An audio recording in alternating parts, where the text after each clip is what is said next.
نبی پاک علیہ السلام ایک دفعہ تشریف فرماتے مسکرائے. حضرت عمر کہتے ہیں یا رسول اللہ صلی اللہ علیہ وسلم کیوں مسکرائیں؟ فرمایا میں قیامت کا وہ منظر ملاحظہ کر رہا ہوں, مجھے وہ یاد آ گیا. کیسے؟ فرمایا دو شخص ہوں گے اللہ کے حضور کھڑے ہوں گے, اپنے گھٹنوں کے بل کھڑے ہوں گے, ایک دوسرے کے بارے میں کہے گا میرے اس نے حق دبائے ہیں, میں اسے حق کا تقاضا کرتا ہوں. اللہ رب العالمین اس آدمی سے ارشاد فرمائے گا دو اس کا حق. اور قیامت کے دن حق جو ہے وہ پیسوں سے نہیں چلے گا, درم دینار سے نہیں ہوگا. دنیا کے کسی کے حق دبائے ہوئے ہیں تو قیامت کے دن اس آدمی کو راضی کرنا پڑے گا. وہ کیسے راضی ہوگا؟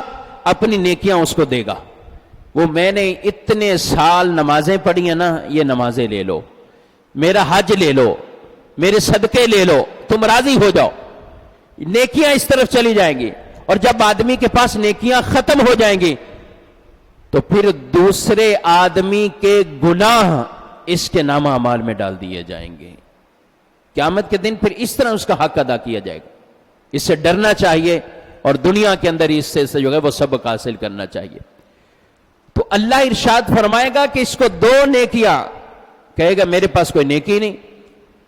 تو اللہ اس سے ارشاد فرمائے گا دوسرے آدمی تھے اس کے پاس کوئی نیکی نہیں ہے, وہ کہے گا کہ میرے گناہ یہ لے, میں تبھی راضی ہوں گا, میرے بوجھ یہ اٹھائے. اب اتنے میں اللہ ارشاد فرمائے گا یہ سامنے نظر اٹھا کر دیکھو کیا ہے, ایک خوبصورت محل,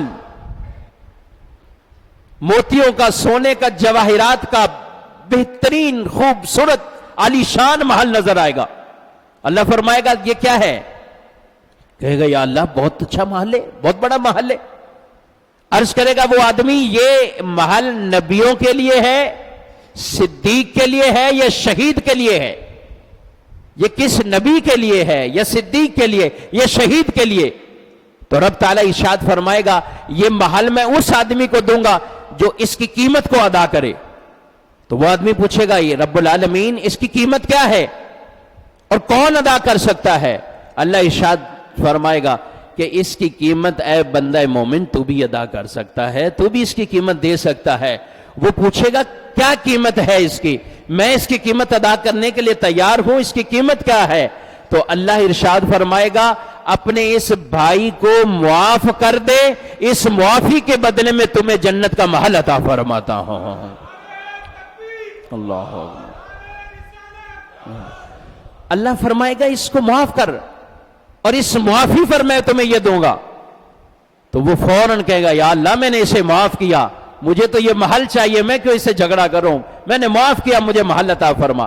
اللہ ارشاد فرمائے گا اپنے اسی بھائی کا ہاتھ پکڑ اور دونوں جنت کے اندر چلے جاؤ تم دونوں جو.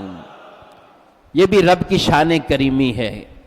حضور اس کو یاد کر کے مسکرائے اور پھر فرمایا تم بھی آپس میں صلح کروایا کرو, اللہ بھی قیامت کے دن صلح کروائے گا.